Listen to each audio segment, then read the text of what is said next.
Hello everyone and अस्सलाम वालेकुम। आज का हमारा टॉपिक परम्यूटेशन और कम्बिनेशन है। अब ये परम्यूटेशन और कम्बिनेशन का जो कॉन्सेप्ट है ये स्टैट्स में यूज़ होता है और इन परम्यूटेशन के फार्मूले और कम्बिनेशन के फार्मूले में एक डिफरेंस है, वो मैं आपको बता देता हूँ कि पहले तो फार्मूला सिर्फ देख लेंगे। परम्यूटेशन का फार्मूला क्या है? NPR is equal to n factorial divided by n minus r whole factorial. ठीक हो गया। यहाँ पे n से मुराद क्या है? n से मुराद है टोटल नंबर ऑफ ऑब्जेक्ट्स। ठीक है, लेट्स सपोज हम कहते हैं कि हमारे पास 5 अल्फ़ाबेट्स हैं A B C D E 5 alphabets हो गए, तो ये n हो गया। और हम कहते हैं इन 5 अल्फ़ाबेट्स में से हम eight a time 2 alphabets select करते हैं। ठीक है, 5 अल्फ़ाबेट्स में से eight a time 2 alphabets select करते हैं और देखते हैं कि दो अल्फ़ाबेट्स के कम्बिनेशन में, दो अल्फ़ाबेट के फॉर्मेट में कितने पॉसिबल उसके बनेंगे। यानी कि जिस तरह ABCDE है ना, तो AB AC AD AE, यानी हर एक उसके फॉर्मेट में 2 लेटर होने चाहिए। तो टोटल जो लेटर्स हैं ABCDE वो 5 हैं, वो है स्मॉल n आपका। और R क्या है कि आपने कितने अल्फ़ाबेट को जब आप एक पेयर बनाएंगे तो उसमें कितने अल्फ़ाबेट्स को लेंगे। तो यहाँ मैंने आपको क्या बताया कि हम टेकिंग 2 एट अ टाइम हम कर रहे हैं, taking 2 alphabets at a time. तो R क्या होगा? 2। तो इस तरह ये NPR है, टोटल अल्फ़ाबेट्स में से जितने आपने लेने हैं, तो उसका फार्मूला ये होगा। इसी तरीके से कम्बिनेशन का फार्मूला भी n वही है कि टोटल नंबर ऑफ अल्फ़ाबेट्स हैं, जो भी टोटल नंबर ऑफ डिजिट्स हैं, या जो भी आपको क्वेश्चन में गिवन होगा, टोटल क्वांटिटी को हम जो है टोटल मतलब काउंटिंग जो होगी हमारी ओवरऑल एक्सपेरिमेंट जो टोटल काउंटिंग है वो क्या होगी? n। R के उस टोटल काउंटिंग में से आपने एक पेयर में कितने नंबर इंक्लूड करने हैं, कितने डिजिट्स इंक्लूड करने हैं, कितने अल्फ़ाबेट्स इंक्लूड करने हैं, वो R होगा। दोनों का यानी कि n और R तो सेम ही है, लेकिन फार्मूला डिफरेंट है। n factorial divided by n minus r whole factorial R factorial. अभी फैक्टोरियल क्या है ये आप सिंपल कैलकुलेटर पे, मैं इस पे इसकी डिटेल में इतना नहीं जाऊँगा क्योंकि ये तो फैक्टोरियल आपका डायरेक्ट कैलकुलेटर से भी आ जाता है। तो इसकी डिटेल में, क्योंकि हमारा टॉपिक परम्यूटेशन और कम्बिनेशन है, तो फैक्टोरियल की डिटेल में हम नहीं जाएंगे।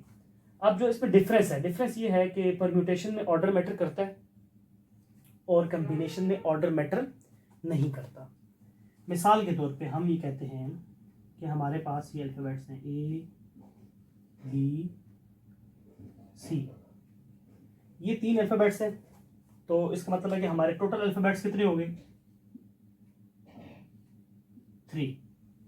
और हमने जो एक पेयर बनाना है, जितने भी पेयर बनाने हैं अल्फ़ाबेट्स के, उसमें हमने कितने लेटर्स लेने हैं? 2 लेने हैं, taking 2 letters at a time. तो R कितना हुआ आपका? 2 हुआ। अगर हम इस फार्मूले के तहत सॉल्व करें तो हमारे कितने पॉसिबल वेज जो है होंगे? n फैक्टोरियल यानी 3 फैक्टोरियल n माइनस आर यानी कि 3 माइनस 2 होल फैक्टोरियल। कैलकुलेटर पे जब करेंगे तो ये 1 फैक्टोरियल 1 नहीं होता, 3 फैक्टोरियल किसके इक्वल होता है? 6 के। तो 6 पॉसिबल आउटकम्स इसके होंगे। 6 पॉसिबल वेज में हम 2 अल्फ़ाबेट्स को एट अ टाइम लिख सकते हैं। अब वो क्या क्या है? और एक है AB, फिर एक है AC और एक है BC। तो देखिए एक पेयर के अंदर 2 अल्फ़ाबेट हम ले रहे हैं एट अ टाइम। कितने अल्फ़ाबेट ले रहे हैं? 2 alphabets taking at a time. तो R आपका 2 है और टोटल अल्फ़ाबेट्स 3 थे तो वो N 3 है। तो यहाँ पे अब ये 3 बन गए। अब इस ऑर्डर को रिवर्स कर दें, यानी कि AB है तो BA भी कर लें, साथ ही AC है तो CA भी कर लें, BC है तो CB भी कर लें। तो ये टोटल मिला कितने हो गए आपके पास? ये आपके पास हो गए 6, 1 2 3 4 5 6। इसका मतलब है कि 2 अल्फ़ाबेट्स को के जो पेयर थे वो कितने बने? 6 बने, 6 पेयर बने 2 अल्फ़ाबेट्स के। अब इसमें लफ्ज़ यूज हुआ है order matter, in order matter करता है। AB का ऑर्डर अलग एक काउंट होगा और उसको रिवर्स कर दें बी ए, तो ये एक अलग काउंट होगा, यानी इसमें ऑर्डर मैटर करता है। इसमें ए बी और बी ए एक चीज़ कंसिडर नहीं होगी, सेम कम्बिनेशन कंसिडर नहीं होगा, यानी सेम उसका जो है ना वो फॉर्मेट कंसिडर नहीं होगा। ए बी और बी सेम कंसिडर नहीं होगा, डिफरेंट कंसिडर होगा, इसलिए इसमें ऑर्डर मैटर कर रहा है, यानी ए पहले आए बी बाद में आए, या बी पहले आए ए बाद में आए, तो ये दोनों अलग अलग समझे जाएंगे। लेकिन कम्बिनेशन में क्या होगा, ए बी और बी ए को सेम समझा जाएगा, क्योंकि उसमें ऑर्डर मैटर नहीं करता। ए बी आ जाए या बी ए आ जाए, हम उसको एक ही पेयर कंसिडर करते हैं, ठीक है। तो इसमें फार्मूले में अगर यही चीज़ हम यहाँ पे करें, ए बी सी, एन है 3, taking 2 alphabets at a time, r हो गया 2। अब इस फार्मूले में अगर हम पुट करें तो ये बन जाता है जी 3 factorial over 3 minus 2 whole factorial, और R2 है 2 फैक्टोरियल। जब इसको सॉल्व करेंगे तो ये आपके पास आ जाएगा 3, यानी इसके 3 पॉसिबल पेयर बनेंगे। उसमें अब ए बी है, एक ए सी है और बी सी, ये 3 पॉसिबल पेयर्स बन गए। लेकिन अब इसको हम रिवर्स नहीं कर रहे, रिवर्स इसलिए नहीं कर रहे क्योंकि ए बी हो या बी हो, हम उसको यहाँ पे एक पेयर कंसिडर कर रहे हैं, दो अलग अलग पेयर कंसिडर नहीं कर रहे। क्यों? क्योंकि ऑर्डर इसमें मैटर नहीं करता। अब परम्यूटेशन पे क्वेश्चन अगर आता है तो कैसे आएगा, कम्बिनेशन पे कोई क्वेश्चन अगर आता है तो कैसे आ सकता है, और हमें कैसे पता चलेगा कि ये क्वेश्चन परम्यूटेशन सॉल्व करना है या कम्बिनेशन से, तो वो क्वेश्चन को देख के पता चलेगा। If there are 8 people in a committee, how many ways are there of choosing a president, VP and secretary. अब यहाँ पे देखें, टोटल जो कमेटी में लोग हैं वो 8 हैं, उसमें से 3 सेलेक्ट करना है, लेकिन तीनों की डेजिग्नेशन डिफरेंट है। जब तीनों की डेजिग्नेशन डिफरेंट है तो इसका मतलब है कि यहाँ पे ऑर्डर मैटर करेगा। एक डेजिग्नेशन का नाम प्रेसिडेंट है, एक का वाइस प्रेसिडेंट, एक का नाम सेक्रेटरी है, तो तीनों डेजिग्नेशन डिफरेंट है। डिफरेंट होने की वजह से उनका ऑर्डर भी मैटर होना चाहिए, मैटर करना चाहिए। तो यहाँ पे हम परम्यूटेशन का फार्मूला यूज करेंगे। अब यहाँ पे हमारे पास एन कितने हैं, टोटल कितने हैं बंदे, 8 एट अ टाइम कितने ले रहे हैं, 3 ले रहे हैं, प्रेसिडेंट वीपी एंड सेक्रेटरी। तो हमारे पास यहाँ पे फार्मूला यूज हो जाएगा 8p3, ठीक है। फार्मूला यूज किया 8 factorial over 8 minus 3 whole factorial. इसको सॉल्व करेंगे तो ये आपके पास आ जाएगा 8 में से 5 फैक्टोरियल, 8 फैक्टोरियल और 5 फैक्टोरियल, ठीक है। ये खैर 8p3, क्योंकि हमें इतनी कैलकुलेशन में जाने की ज़रूरत नहीं है, ठीक है। वैसे हम इसको सॉल्व कर सकते हैं, लेकिन क्योंकि क्वेश्चन बेसिक लेवल के उस तरह नहीं है, इसमें कैलकुलेटर अलाउ होता है, तो कैलकुलेटर पे आप जब भी आंसर निकालेंगे 8p3 का, तो वो आंसर आपको आएगा 336 वेज, ठीक है। इसमें 336 पॉसिबल पेयर्स बन सकते हैं। अब दूसरा सवाल है कम्बिनेशन का। If there are 15 people in your cricket team, how many ways can you choose 2 vice captains. तो यहाँ पे एन क्या है, 15 है, आर क्या है, 2 वाइस कैप्टन्स। फार्मूला एनसीआर का यूज होगा, और एनसीआर का क्यों यूज होगा, क्योंकि यहाँ पे ऑर्डर मैटर नहीं करेगा। वजह, जो हम 2 लोग सेलेक्ट कर रहे हैं, 2 जो लोग सेलेक्ट हो रहे हैं, उन दोनों की डेजिग्नेशन सेम है, क्योंकि दोनों ही वाइस कैप्टन की सीट के लिए वो हैं, तो इसलिए दोनों की जो डेजिग्नेशन सेम है, तो इसमें ऑर्डर मैटर नहीं करेगा, इसमें ऑर्डर मैटर नहीं करेगा, दोनों डेजिग्नेशन सेम है। सेम डेजिग्नेशन में हमेशा ऑर्डर मैटर नहीं करता। तो यहाँ पे 15c2 15 factorial over 15 minus 2 whole factorial और फिर 2 फैक्टोरियल। तो ये इसके पॉसिबल जो आंसर आएंगे वो आएंगे 105 वेज।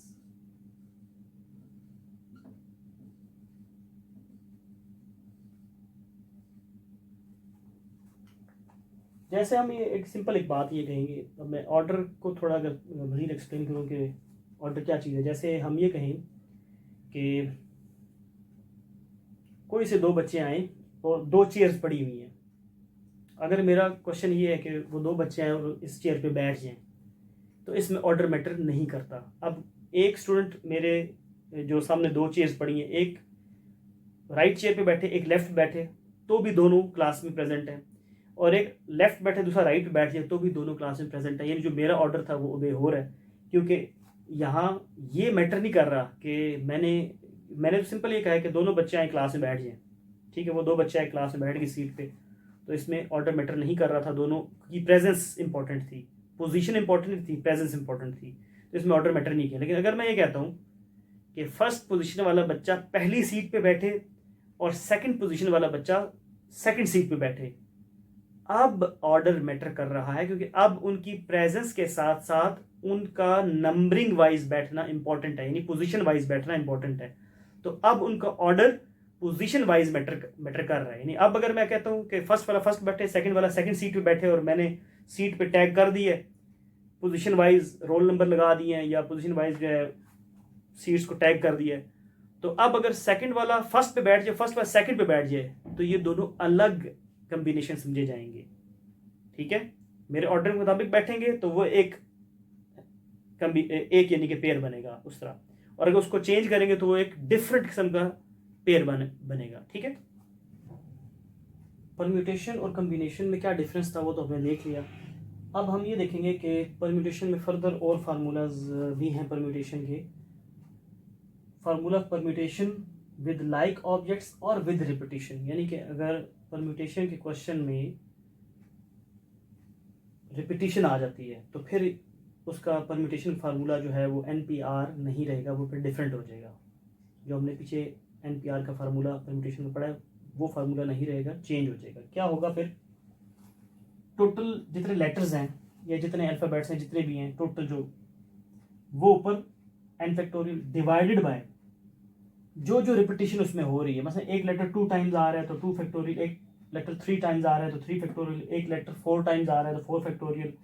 रिपीटिशन वाले जो लेटर्स हैं उनके फैक्टोरियल नीचे लिखने हैं डिनोमिनेटर में। ठीक है, ये है कि अगर परम्यूटेशन में रिपीटिशन आ जाए क्वेश्चन में, जैसे how many words can you make from the word statistics. अब ये जो वर्ड स्टैटिस्टिक्स है इससे हमने वर्ड्स बनाने हैं। ये वर्ड्स हैं कितने वो सॉरी लेटर कितने, 1 2 3 4 5 6 7 8। इसको बल्कि एक काम करते हैं, बड़ा करके लिख लेते हैं।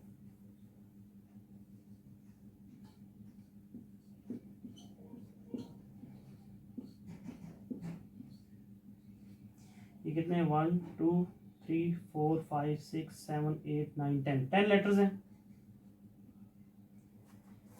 और यहाँ पे सवाल ये नहीं है कि 10 में से 2 लेटर लेने हैं eight a time, total 10 letters में से 3 लेटर्स एट अ टाइम लेने हैं और कोई वर्ड बनाना है, कोई पेयर बनाना है, 3 लेटर्स के पेयर बनाने हैं। ये सवाल नहीं है। यहाँ पे सवाल ये है कि 10 लेटर्स हैं और 10 लेटर्स के जो पॉसिबल वर्ड्स बनाने हैं उन सब के भी 10 ही लेटर्स हों, यानी कोई स्किप ना हो। लेकिन फ़र्क क्या होगा कि हम लेटर्स को शफल करते रहेंगे, बस इस तरह मुख्तलिफ जो है वो उसके पेयर बनते जाएंगे, मुख्तलिफ कम्बिनेशन उसके बनते जाएंगे। ठीक है, कभी एस को आगे एस की जगह पे आगे एस टी की जगह पे आगे, यानी कि हम शफलिंग करेंगे तो शफलिंग से ही बनेगा। तो एक तो इन क्वेश्चन में क्या ख़ास बात है कि हम इन क्वेश्चन में ये नहीं बोलते कि हमने 10 में से 2 लेटर्स एट अ टाइम लिए, 10 में से 3 लेटर्स एट अ टाइम लिए, ये क्वेश्चन नहीं होता। वो क्वेश्चन अगर ऐसा है तो वो फिर क्या हो जाएगा, सिंपल परम्यूटेशन का सवाल बन जाएगा। ठीक है, out of 10 letters taking 2 eight a time, out of 10 letters taking 3 eight a time, ऐसा सवाल जो है वो सिंपल परम्यूटेशन का क्वेश्चन बन जाएगा। तो यहाँ पे 10 के 10 लेटर्स लेने एट अ टाइम, बस उनको शफलिंग करने और मुख्तलिफ उसके जो है ना पॉसिबल वर्ड्स बन सकते हैं। तो ऐसे में क्योंकि इसमें रेपिटिशन आ रही है, किस चीज़ की रेपिटिशन आ रही है, देखें एस 3 टाइम्स रिपीट हो रहा है, टी भी देखें, टी भी 3 टाइम्स रिपीट हो रहा है, यानी इसमें जो लेटर्स हैं वो रिपीट हो रहे हैं। तो इसका फिर ये वाला फार्मूला परम्यूटेशन का। अब कैसे निकालेंगे परम्यूटेशन, टोटल लेटर्स कितने हैं 10 factorial divided by S 3 times हैं 3 फैक्टोरियल, टी 3 टाइम्स हैं 3 फैक्टोरियल, और आप देखें आई 2 टाइम है 2 फैक्टोरियल, फिर I2 टाइम्स हो गए, A1 टाइम है,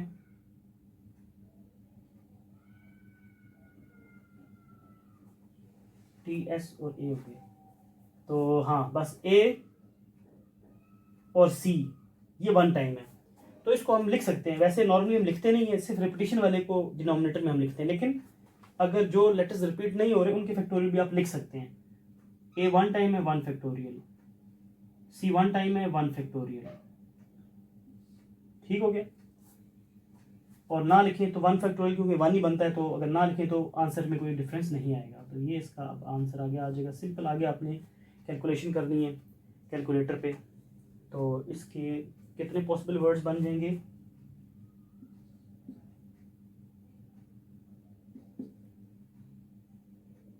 50 पॉसिबल वर्ड्स बन जाएंगे इसके, सिर्फ शफलिंग करने से। अब यहाँ पे देखें सवाल उसी तरह ही है। Find the total number of possible ways in which 10 persons can be divided into 3 groups consisting of 5, 3, 2। Group आपने 3 बनाने, लेकिन हर ग्रुप में कितने बंदे हो? एक ग्रुप में 5 हो, एक में 3, एक में 2 बंदे हो, ठीक है। तो ये भी रिपीटिशन ही है बेसिकली, ये भी क्या है, रिपीटिशन का ही क्वेश्चन है कि टोटल जो है वो आपके 10% है, वो ऊपर आएंगे। एक ग्रुप में कितनी रिपीटिशन है, क्या फ्रीक्वेंसी है एक ग्रुप में, यानी एक ग्रुप में कितने नंबर ऑफ पर्सन हैं? 5 हैं, 5 की रिपीटिशन। दूसरे ग्रुप में 3 पर्सन, 3 फैक्टोरियल। तीसरे ग्रुप में 2 पर्सन, 2 फैक्टोरियल, ठीक है। इसका आंसर निकालेंगे और ये आंसर आपका आ जाएगा।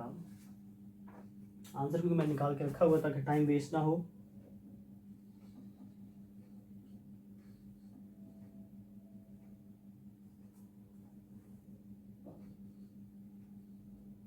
ट्वेंटी 520 वेज इसके होंगे, पॉसिबल वेज होंगे। अच्छा, अब अगर सवाल में रेपिटिशन नहीं है, सिंपल क्वेश्चन है, तो उसमें फिर NPR का सिंपल जो फार्मूला है वो हम यूज़ करेंगे। लेकिन कैसे करेंगे? मतलब ये वर्ड है, इसके कहते हैं कि अभी कितने वर्ड्स हैं? 1, 2, 3, 4, 5, 6, 7, 8, 9, 9 वर्ड्स हैं। ये 9 वर्ड्स जो हैं taken all at a time, यानी कि 9 वर्ड्स, और 9 वर्ड्स के ही फर्दर आपने पॉसिबल वर्ड्स बनाने हैं। सिर्फ शफलिंग, स्टैटिस्टिक्स का शफलिंग होगी, लेकिन स्टैटिस्टिक्स में रिपीटिशन थी लेटर्स की, इसमें एक भी वर्ड 2 टाइम्स नहीं आया, हर वर्ड 1 टाइम लिखा हुआ है। तो इसमें ये रिपीटिशन वाला फार्मूला हम यूज़ नहीं करेंगे। इसमें हम फार्मूला यूज़ करेंगे N 9 है, टोटल 9 वर्ड्स, और taken all the letters at a time, और नो रिपीटिशन। तो सिंपल NPR यानी कि 9P9, 9 factorial over 9 minus 9 whole factorial. इसमें एक बात याद रखनी है कि जो 0 फैक्टोरियल होता है वो 1 होता है, 1 इक्वल होता है। तो डिनोमिनेटर में क्या है? 0 फैक्टोरियल, वो 1 है। सिर्फ ऊपर वाले का हमने आंसर लिखना है। 9 फैक्टोरियल, 9 फैक्टोरियल क्या होगा? फैक्टोरियल सिंपल बता देता हूँ कि उसको मल्टीप्लाई करना है, 1 तक लेके जाना है। 9 multiplied by 8 multiplied by 7 multiplied by 6 करते करते 1 तक जाएंगे। तो वो आप कैलकुलेटर पर डायरेक्ट कर सकते हो, खुद मल्टीप्लिकेशन करने की ज़रूरत नहीं है। तो ये बन जाएंगे आपके कितने पॉसिबल वर्ड्स बन सकते हैं?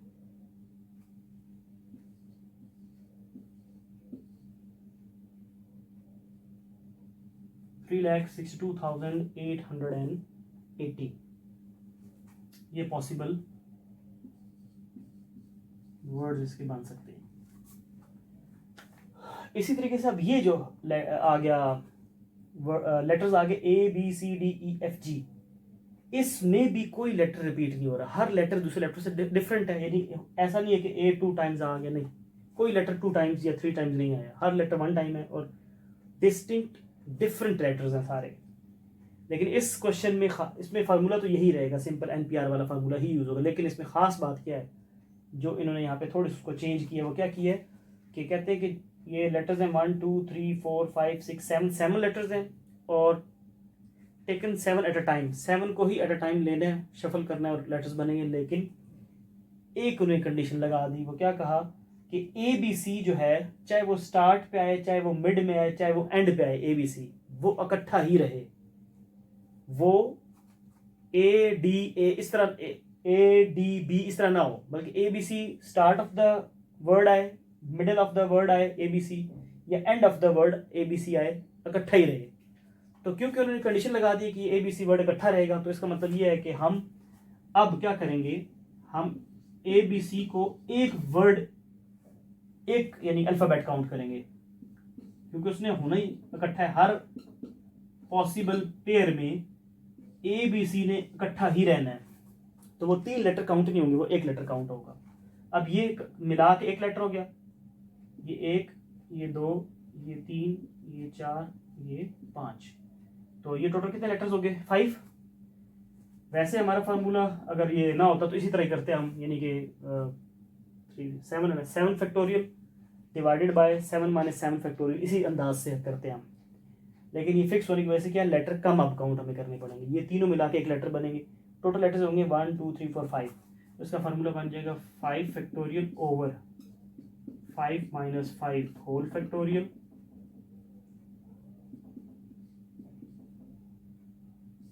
जीरो फैक्टोरियल 1 होता है, और 5 फैक्टोरियल के पास अब आपने आंसर निकाल लेना है। और 5 फैक्टोरियल का जो आंसर बनेगा वो है 120, यानी कि 120 वर्ड्स बनेंगे, जिनमें जो एक वर्ड 7 लेटर्स का होगा, और हर वर्ड में ए बी सी जो है वो फिक्स होगा, यानी ए बी सी की अरेंजमेंट में फ़र्क नहीं आएगा।